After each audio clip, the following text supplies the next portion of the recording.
When the world is drenched in blood, when the moon is swallowed by shadows, a silver wolf shall rise. The Alpha King shall awaken. And only his true mate will decide whether the world is saved, or whether it is allowed to die screaming. But legends are never just stories. They are memories the world is trying to forget. Tonight, you will hear the truth. Selene woke up gasping for air. Not gently. Not slowly. She woke like someone drowning. Lungs burning, heart slamming so violently it hurt, her sheets twisted around her legs, damp with sweat, her hair plastered to her neck as if she'd been running for miles. For a moment, she didn't know where she was. All she could see were wolves, massive shapes tearing through firelit forests, blood soaking into silverlit snow, and always, always him. A man standing at the edge of the flames, watching her as if he'd been waiting his entire life to see her fall apart. His eyes weren't just gold. They were burning. Selene pressed her hand to her chest, trying to slow her breathing. "It's just a dream," she whispered to the empty room. "It's always just a dream." But her body didn't believe her. Her hands were trembling, her bones felt wrong, tight, aching, like something inside her was pressing outward, testing the limits of her skin. She slid out of bed and crossed the room on unsteady legs. The mirror waited for her. She didn't want to look. She already knew she shouldn't. But she did anyway, and for half a heartbeat, just long enough to steal her breath, her reflection stared back with silver eyes. Not pale gray. Not light blue. Silver. Luminous. Alive. Ancient.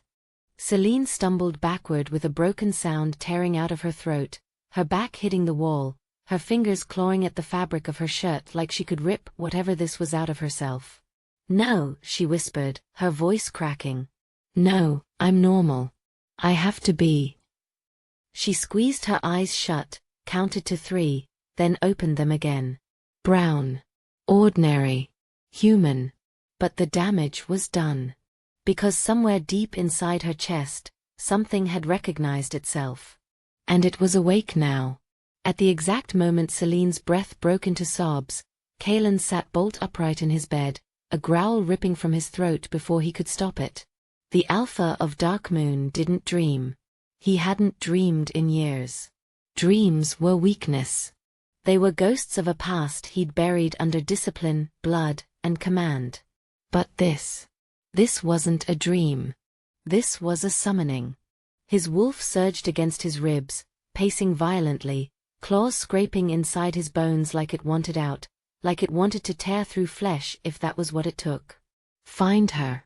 Kaelen swung his legs over the side of the bed, breath heavy, jaw clenched so hard it ached. Find who? He muttered. The answer came instantly, feral and absolute. Our mate. The word hit him like a blade between the ribs. Mate. That wasn't possible. Silver wolves were extinct. Had been for centuries. Burned out of history, erased so completely they were spoken of only in prophecy and myth. And yet, he could still feel her. Fear. Confusion. A pulse of raw terror that slammed into his chest like it belonged there.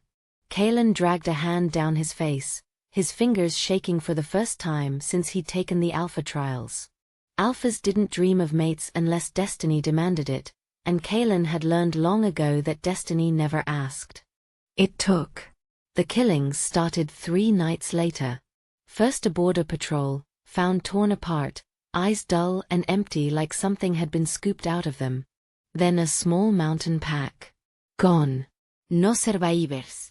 No blood. Just silence so thick it felt wrong to stand in it. The elders whispered the name like a curse. Shadow wolves. A pack so old their betrayal of the moon goddess predated recorded history, wolves who didn't kill to survive. They fed on essence, on soul, on the thing that made a wolf alive. And now they were moving again. Searching. Not for territory. For her. Selene didn't know any of that when she left work late. The sky stretched wide and moonless above her. She just knew the night felt wrong. Too quiet. Her instincts screamed at her to turn back, but she didn't know why, and she'd spent her whole life ignoring feelings she couldn't explain. She never heard the first growl. She felt it. A vibration in the air. A pressure behind her eyes. When she turned, they were already there. Black-furred wolves, larger than any animal had a right to be, their eyes glowing like dying embers, their mouths dripping shadows instead of saliva. Selene froze. This wasn't fear. This was her body recognizing death. The nearest wolf lunged, and then the world exploded. A massive black wolf slammed into the shadow wolf midair, snapping its spine with a sound like breaking wood. Another ripped apart before it could even snarl. The black wolf moved like rage given form, precise, brutal, unstoppable. When it turned toward Selene, she forgot how to breathe. Those eyes. She'd seen them before. The wolf shifted, bones cracking, fur receding, until a man stood where the beast had been. Tall, scarred power rolling off him in waves that made her knees weak. Golden eyes locked onto hers. Time slowed. And when he spoke, his voice wasn't loud. It didn't need to be. Mate. The word hit her chest and sank straight into her heart. No, she whispered, backing away. I don't know you. But her body betrayed her. Her pulse leapt. Her skin burned. Something inside her strained toward him like it had been waiting all her life. The bond ignited. And it hurt. When the remaining shadow wolf struck, Selene screamed, not from the pain of claws tearing into her shoulder, but from what followed. Her spine arched violently. Fire ripped through her veins. Her scream shattered into something inhuman. A howl. Silver light tore out of her skin, blinding and furious. Bones reshaped. Muscle burned. Her vision sharpened until she could see every heartbeat in the clearing. When the light faded, Selene was on 4 legs, silver fur rippling like liquid moonlight. The world went silent. Kaelen dropped to one knee. The prophecy wasn't awakening. It had found its heart. Selene stared at her reflection in a pool of blood-darkened water. She didn't see a girl anymore. She saw something ancient. Something hunted. And somewhere deep inside her chest, fear twisted into grief, because even without knowing why, she understood one terrible truth. Her old life was already gone. And loving the man with golden eyes would cost her everything. She didn't remember leaving the clearing. She remembered the cold, not the cold of night, but the kind that comes when your body is still shaking long after the danger has passed, the kind that seeps into your bones and refuses to leave. When awareness returned, she was wrapped in warmth. Not blankets. Arms. Strong. Steady. Careful. She stiffened instantly, panic flaring, every muscle screaming run, but the arms loosened at once, as if whoever held her had felt the fear before she did. I won't touch you, a low voice said quietly. Not unless you ask. Selene opened her eyes. Kaelen stood a few steps away now, his back turned deliberately, his gaze fixed on the dark forest ahead, his shoulders tense, his hands clenched at his sides like he was holding himself together by force alone. She was human again, and that alone made her chest tighten. Her clothes were clean. Her wounds bandaged. Someone had washed the blood from her skin. You carried me, she said, her voice hoarse. Yes. You didn't have to. I know. She waited for him to turn around. He didn't. Something about that, the way he gave her space even though the bond hummed painfully between them, made her throat burn. What am I? She whispered. Kaelen inhaled slowly, like the answer weighed 1,000 pounds. You're silver wolf, he said. Moon-blessed. Rare. Hunted. Selene hugged her knees to her chest, her body still feeling wrong, too aware, too sharp, as if the world had been turned up too loud. And you? She asked. I'm the reason you're not dead. That wasn't arrogance. It was a promise. They didn't go to the pack immediately. Kaelen made camp at the edge of Dark Moon territory, far enough that Selene wouldn't feel surrounded, close enough that he could protect her if the shadow wolves returned. He gave her the bedroll. He slept sitting up, his back against a tree, his sword across his knees. Selene watched him when she thought he wasn't paying attention.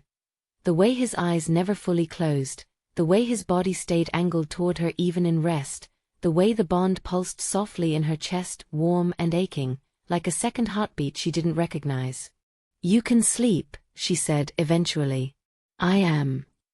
She almost laughed at that. Almost. The silence stretched. Her wolf stirred, not growling, not panicked, just curious. "Lonely. Why didn't you claim me?" she asked suddenly. Kaelen's fingers tightened around the hilt of his sword. "Because you didn't choose this." The words landed harder than she expected. "You felt it," she said. "The bond." "Yes. And you didn't take it." "No." She swallowed. "Why?" His voice dropped, rougher now. "Because I know what it feels like to have your life decided by prophecy." That made her turn fully toward him. He still wasn't looking at her. "My parents were killed because of a prophecy," he continued quietly. "A seer said my bloodline would produce the Alpha King. Enemies didn't wait to see if it was true." Selene felt something twist inside her chest. "They slaughtered my pack," Kaelen said. "I survived because someone hid me. I grew up knowing that if destiny wanted me, it would take everything." He finally looked at her then, golden eyes steady and unflinching. "I won't do that to you." Something inside Selene cracked. She lay down, turning her face into the pillow so he wouldn't see the tears she didn't understand yet. When they reached Dark Moon at dawn, the pack gathered instinctively, not because Kaelen commanded it, but because she was there. Selene felt every stare like a weight, awe, fear, reverence, hunger, suspicion, and she hated all of it. Kaelen didn't announce her, didn't present her, didn't force the kneeling that rippled through the crowd anyway. Instead, he stepped half a pace in front of her, not blocking her from view, but shielding her from the pressure. A subtle thing. But she noticed. The pack noticed too. "She's under my protection," Kaelen said calmly. "Anyone who approaches her without permission answers to me." Selene's stomach flipped. Protection. Not possession. They gave her rooms near his, not inside them. He assigned guards she never saw unless she looked for them, and every night, without fail, he stood outside her door until she slept. She knew because she felt him through the bond, a steady presence, grounding, refusing to leave. Days passed. Selene learned how to breathe again. Kaelen taught her control. Not dominance, not command, just how to listen to her body when the wolf surged. He never touched her unless she asked. When she flinched, he stopped. When she snapped, he didn't react. When she cried, once silently, after waking from another nightmare, he didn't offer words. He just sat on the floor, his back against the bed, close enough that she could feel him. That was worse. And better. "Why does it hurt?" she whispered one night, her hand pressed to her chest. "When you walk away?" Kaelen's jaw tightened. "Because the bond wants more than we're giving it." "And you're fighting it?" "Yes."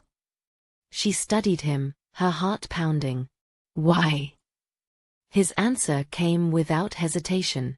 "Because if you choose me, I want it to be real." Her breath caught. It happened by accident. She slipped during training, her balance still adjusting, and he caught her instinctively, his hands wrapping around her waist. The world stopped. The bond flared violently, silver and gold colliding, heat roaring through her veins, her breath leaving her in a sharp gasp, her fingers curling into his shirt before she realized what she was doing. Kaelen froze. Slowly, carefully, he loosened his grip, but he didn't pull away. Neither did she.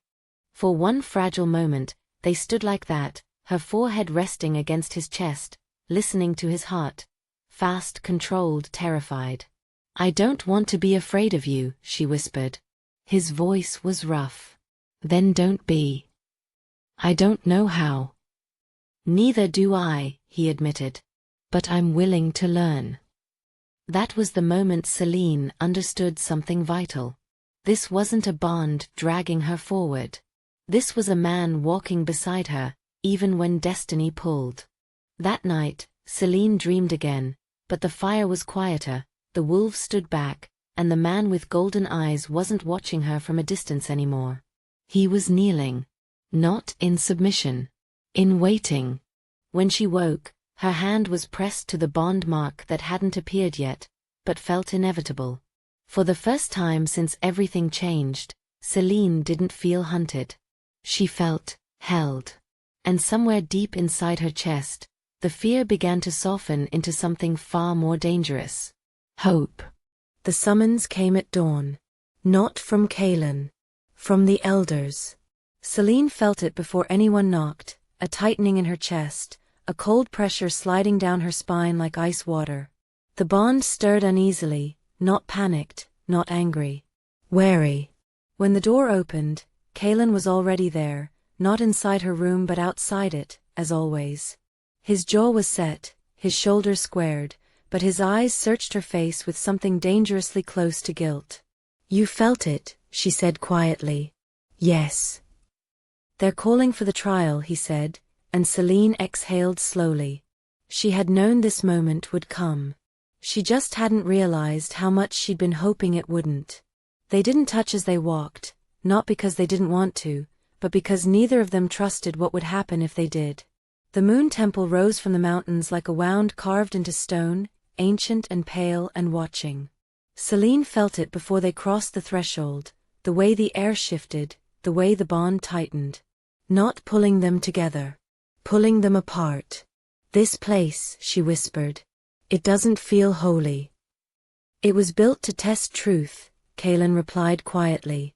Not comfort. That didn't help. The elders formed a circle around her, faces lined with age, eyes reflecting something that made Selene's skin prickle, expectation, judgment, hunger. When the high elder spoke, his voice carried no warmth. You will enter alone. The trial does not allow influence. Selene turned to Kaelen. He didn't argue. That hurt more than she expected. I'll be right here, he said quietly, as if sensing it. No matter what you see. I trust you, she said, her throat tight. And meant it.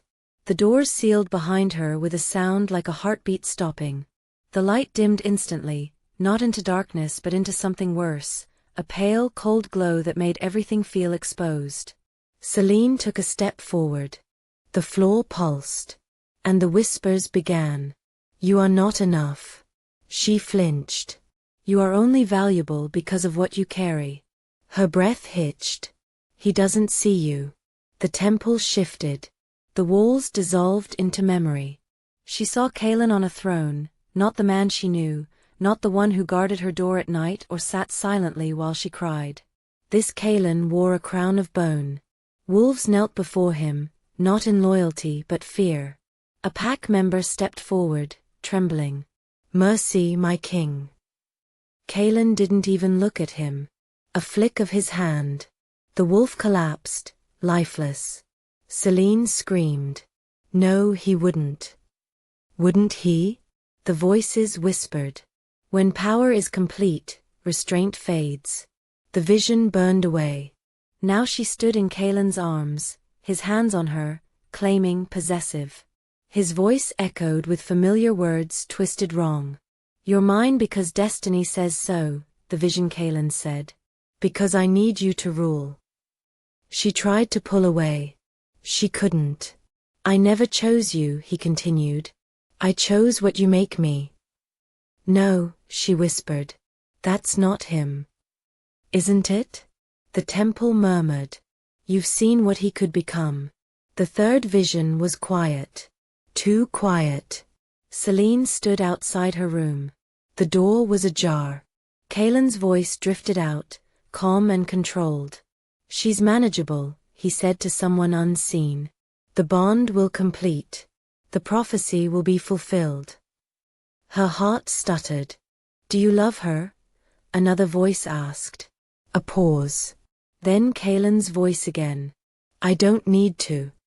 Selene staggered back as if struck, her chest burning as tears streamed down her face. The temple whispered its final truth. He chose duty. He chose power. You were never the choice. She collapsed to her knees, hands shaking violently as she pressed them to the stone floor, trying to breathe through the pain tearing her apart. The bond screamed, not with anger but grief. "I trusted him," she sobbed. "I trusted him with everything I am." The temple listened. And judged. Outside, Kaelen felt it, the bond twisting, pulling, cracking like ice under pressure. He took a step toward the doors, then another, until the elders blocked his path. "No," the High Elder said. "Interference invalidates the trial." "She's in pain," Kaelen snarled. "She's breaking." "That," the Elder replied coldly, "is the purpose." For the first time since becoming Alpha, Kaelen felt powerless. When the doors opened at dawn, Selene stepped out slowly. Her face was pale. Her eyes empty.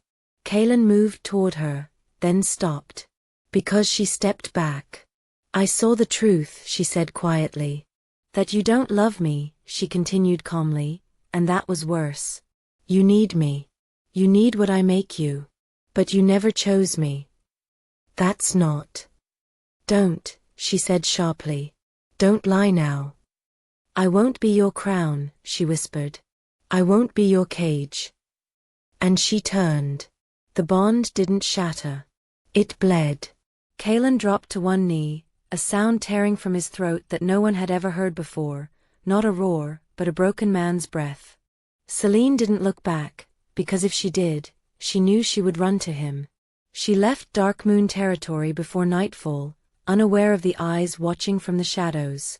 Because the easiest way to destroy a prophecy is to teach its heart to doubt itself. Selene did not cry when she left. Instead, there was a hollow quiet inside her, the kind that comes when something essential has already died and your body hasn't caught up yet. The bond was still there, faint and stubborn, like a dying star refusing to go dark. Every step away from Kaelen felt wrong, distorted, like walking with time bent sideways. Memory followed her anyway. Kaelen stayed on his knees long after she disappeared. He heard only her voice, "You don't love me," carving deeper each time it echoed. This was not the pain of losing a battle. This was the pain of being misunderstood by the one soul who mattered. "She believed it," he whispered. "She believed it." "If the trial was truth," Kaelen said quietly, rising, "why does the bond still bleed?" No one answered. Selene never sensed the shadow wolves until the chains burned into her skin. Grief dulled instinct. Silver restraints snapped closed around her wrists and throat, and she screamed as she was dragged down. The Shadow Alpha smiled. "Prophecies don't break when you destroy them," he murmured. "They break when you convince them to give up." Kaelen felt the chains close around her soul. The bond screamed. He didn't call the pack. He rode straight into forbidden territory with one command burning in his mind. Hold on. Selene learned how to endure. She learned how to stay silent so her screams wouldn't echo through the bond. And in quiet moments, she whispered into it anyway. "I'm sorry." When Kaelen reached her, she smiled faintly. "You shouldn't have come." "I loved you before I knew what love was," he said, breaking. "And I will love you long after prophecy turns to dust." They escaped before dawn. Not whole. Selene slept against his chest, her breathing shallow, uneven, as if her body had not yet decided whether it wanted to remain in this world. Kaelen did not sleep at all. He sat unmoving, arms locked around her, afraid that if he loosened his grip even slightly, she would slip away, not into death, but into something colder. The bond between them no longer burned. It did not sing. It did not reach. It pulsed weakly, like a wounded heart learning how to beat again. Kaelen felt it with every breath she took. And with every breath she didn't. The forest watched them pass in silence. No wolves followed. No s'adou usted. Even the moon hid behind thinning clouds, as if unwilling to witness what had been broken. Because the enemy was no longer claws or darkness. It was doubt. And doubt, once planted, does not fade with rescue. It grows quietly, like poison disguised as truth. Selene stirred once, her fingers tightening faintly in his cloak. Not reaching for him. Clinging. As if she feared falling even while held. Kaelen lowered his forehead to her hair, his breath trembling for the first time since he'd taken the crown. "I'm here," he whispered into the space between her heartbeats. But the bond did not answer. And somewhere deep inside him, a terrible realization began to form. That saving her body might not be enough. Because the trial had not tried to kill Selene. It had tried to teach her something far worse. That love could lie. That destiny could wear a familiar face. And that the man who would never force her to stay might be the one she would someday walk away from. The true war had not yet begun. It would not be fought with claws or blood. It would be fought in silence. In choices.